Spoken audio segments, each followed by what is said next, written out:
Xabi Alonso is gone at Real Madrid. So let's ask what could possibly be the most disrespectful question. Should Real Madrid hire Luis Enrique? That feels wrong. Yeah. Yeah. So my instinct is to say no. I'm saying possibly yes. And here's why. First of all, you're losing the battle against Barcelona, right? Real Madrid have lost the last 3 finals against Barcelona. It's not looking great, right? A Clásico is super important. So you want to beat your rival at every way, shape, or form. Why not hire the guy who, A, used to play for you at Real Madrid, B, is probably more known for Barcelona, but remember when he left Barcelona? Not probably. Yeah, I mean, definitely. 100% more known. Good point. But remember when he left Barca as manager? Remember when he left under it's too much pressure, the media, the front office, everyone's getting to me. I got to go and I got to take a sabbatical. But what's he done since then? He went to PSG and turned them into a perennial winner. I mean, not that they weren't in the league, but across the board, he won Champions League. He was coach of the year or manager of the year. He also won the sextet. Whoa, what who did he sex? Yeah. This is the best sexter in the world. Yo, buddy. You know what? Prove it.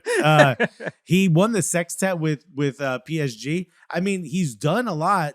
He said he's looking for a new challenge. He hasn't signed an extension beyond 2027, so he can be gotten. Yeah. Would this be the perfect challenge for him, and also a great way to stick it to Barcelona? I don't. Does he want to stick it to Barcelona? I don't know. I mean, I think he has so many close ties. The instinct is to say no. That not only will he not do it, but he's not interested in that role. But for the sake of the soap opera that is La Liga, and yes, it would be interesting. You want people to pay attention. Yeah. But more than anything, Clásico gets ratcheted up a bit. Xabi Alonso getting sacked. 24 wins, 4 or 5, 4 draws, 6 losses. Terrible record. How you gonna? This is embarrassing. How you gonna survive with this? How dare you show your face at the training ground? Yeah. So he leaves on mutual agreement today, January 12th. And this is when you see stuff like this. This honestly, this makes me sad for football. Why?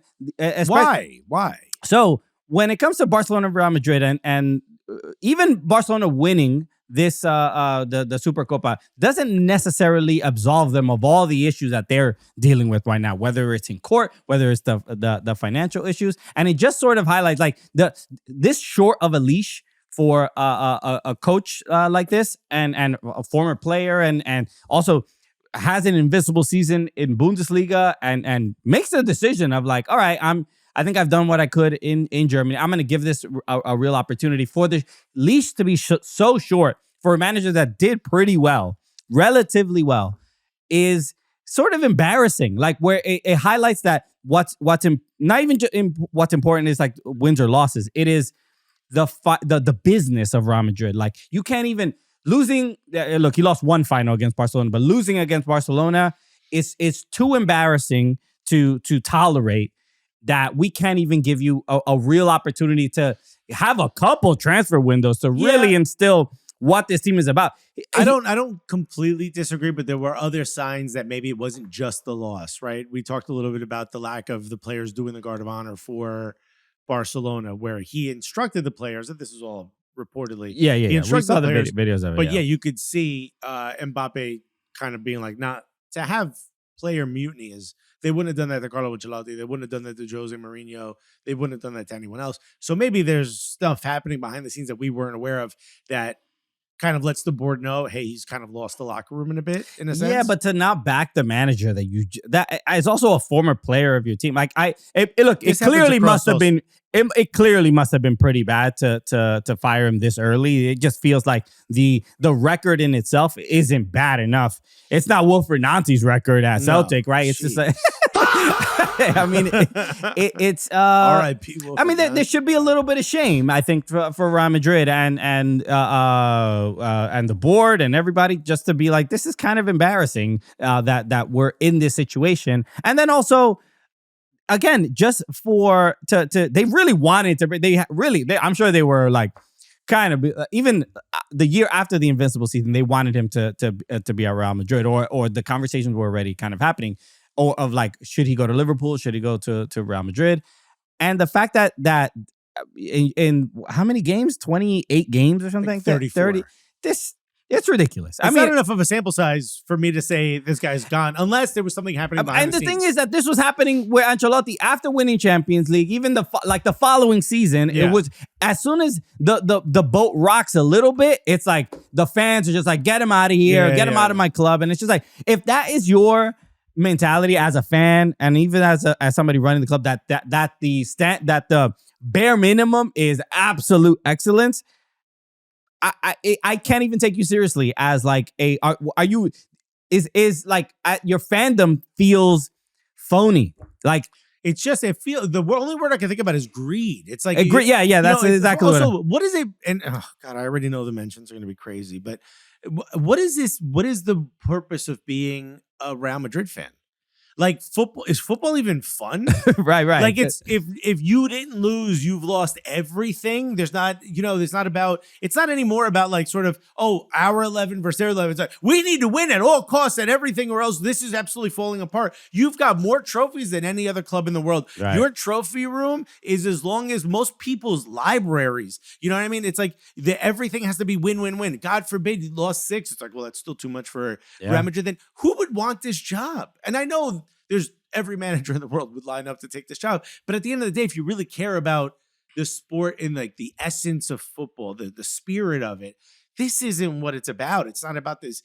It just constantly win at every trophy or else you've had a bad season. Yeah. This doesn't feel fun. I mean, what's the purpose? Why be another team in La Liga? You know what I mean? Yeah, I mean, it's I mean, like when I'm like scrolling through my TikTok, it's obviously Barcelona and Real Madrid they dominate the feed, right? All the streamers. But what's the cause and effect of that, though, right? Like, it's not because they're Real Madrid and Barcelona. It's because they control most of the money in La Liga. Yeah. They control most of the narrative in La Liga. All the best players in the world, they pay the most money to, and they sign them up. They want to play for them. It's like there's a cause and effect. Yeah, you know I mean? It's a this sort of carousel of managers so quick. I mean, you could also kind of talk like Manchester United also feels a little similar. Real Madrid are clearly in a much better place and a much better team than Manchester United. Premier League are in a better place because at least there's a little bit more. There's a couple more teams fighting for the top spots. Right. So, so this is not a good look. And I know Real Madrid, the comments are going to be like, these guys don't like Real Madrid and blah, blah, blah. And Madridistas are going to go. I mean, you're going to go as crazy as you need to go. Yeah, but this is free. In fact, argue amongst yourselves. Yeah. For us. I mean, you can let us know what you think about this decision. And we should figure out, I mean, even think about who could they even hire? I mean, what's the next possible who do you got? Appointment? I mean, look, they couldn't get him back last time, but Zidane seems like had a good run. So text your ex. Text your ex. Your ex who's living pretty good on Instagram. Who's tired of you. Yeah. But that is the first name that comes to mind. But clearly there are available managers. And if Zidane never goes back into that job, he's already considered a legend there as a manager because of what he did. Why go back? Yeah, just to possibly sort of like taint your legacy. There's 2 other names that are being floated around by odds makers. I'm impressed by one of them. I think one of them would probably be the perfect hire, all conversation aside. And then the other one, kind of intrigued by it. Which ones? Which one do you want to hear first? The intriguing or the perfect hire? Perfect hire. Jurgen Klopp. The perfect hire? He's the last or the final, besides maybe Pep, of the omnipotent leaders. You know what I mean? Like, he seemed like he had full control of not just what was going on at Liverpool, but also like the aura around Liverpool was, we're all here for whatever Klopp says we do. You know what I mean?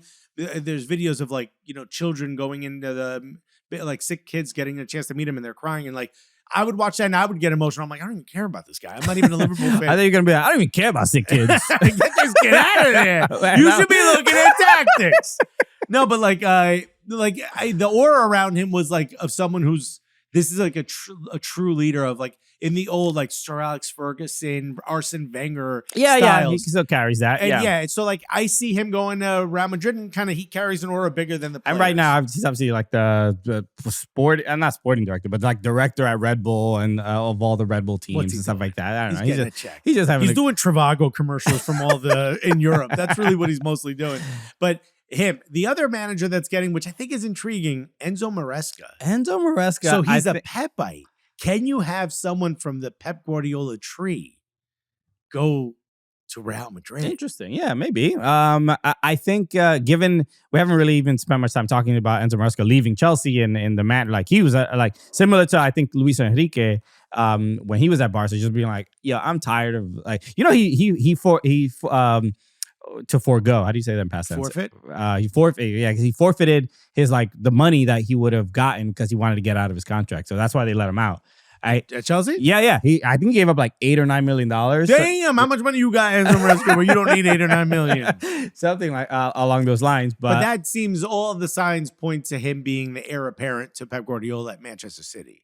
Oh, maybe. But it would be look. There aren't that many realistic people that could be appointed right now. The interim manager at Real Madrid is Álvaro Arbeloa, former defender. But here's the thing: Jurgen Klopp also walked away from the sport because he was tired. Remember the YouTube video he did? Yeah. Where he walked on set and he's like, "I'm tired. And my teeth are too big." Remember that? I don't know what accent that is. It ain't German. I know that. Yeah, it's pretty close. I think. If he was too tired at Liverpool, what's going to happen when the sports media in all of Spain are two things. Right. What's Barca doing well or bad? What's Real Madrid doing well or bad? It's maybe he just doesn't understand the language. He's like, say whatever you want. You know what I mean? I'm not paying attention. You know what I mean? I don't even have to cover my ears. No entiendo. You know what I mean? So whatever. Maybe that's it. Maybe that's the point. But to me, I can't imagine. I don't know where you go to find someone that can A, handle it, B, would have full control of all the players, be able to get them to do a guard of honor if he says so. There's only a very small list of people. You bring Jose Mourinho back? Yeah, he's available. Look, things were bubbling up, I think, for Xabi, especially in the last few weeks. Especially the issue with Vinicius Jr., like subbing him out in several games when clearly he wanted to stay in matches. But ever since Mbappe got there, obviously Mbappe was already there when Xabi got there. They didn't get there at the same time. But ever since Mbappe got there, it's like figuring out how to like just the lineups. Like they just couldn't figure it out. They have a lot of attacking talent. Obviously Rodrigo, Vinicius Jr., Mbappe probably wanting to play. Look, we talked about this a bunch. Wanting to play on the left, but still scoring a whole bunch of goals. It sort of leads me to believe, given that PSG's success immediately after Mbappe leaves, kind of suggests like not to say like Mbappe's not that makes your team worse. I can never claim that, but there's something to like figuring out how to make his style of play work with everyone else that as far as leading to success. And I'm saying this about somebody who won a World Cup. I'm not trying to diminish anything. Deschamps figured it out. If Deschamps could figure it out, I'm sure. I don't know what it is, but is Deschamps the next Real Madrid manager? Is that what we're saying? I think we got it, everybody. Solve that problem. So I don't know, man. This is disappointing. I'm not a Real Madrid fan, but I'm disappointed at Xabi Alonso getting fired, because I think it's leading down this terrible path. I don't know if he got fired, by the way. Whatever, him leaving. Well, whatever. It just suggests that the institution of Real Madrid, and I would also say Barcelona, because Hansi Flick also is like, I'm done. I'm kind of done here as well. Yeah. It's like these two like pillars of football, like for the world, but definitely in Spain, are like the business is more important than the art of football, the beautiful play or whatever. And right now, it just seems like Barcelona is edging Real Madrid there. Nice. Yeah. Whoa. They're 69. They're 69 in 69 wins. Delayed release. No, Barcelona just looks like a more fun club to play at right now. Right now, but those things change. And they go back and forth. But it's just like if it's a revolving door. Yeah, it's like if we talked about Xabi going there, I said, what are you going to do that's going to make you a legend there? You can't. It's either you win everything, which in any other club gets you a statue. Right. There, it's like you've done the job. Yeah. That doesn't mean you're great. Mm-hmm. And at the end of the day, we can't even give you a plaque. We're not giving you a... everybody's going to want one. At the end of the day, I just don't see the draw outside of it being the name. I don't see the draw of going there as a manager, especially as a young manager, because there's nothing you're going to do that's going to make you great. You're just going to be one of the other people that have won us all these trophies. Yeah.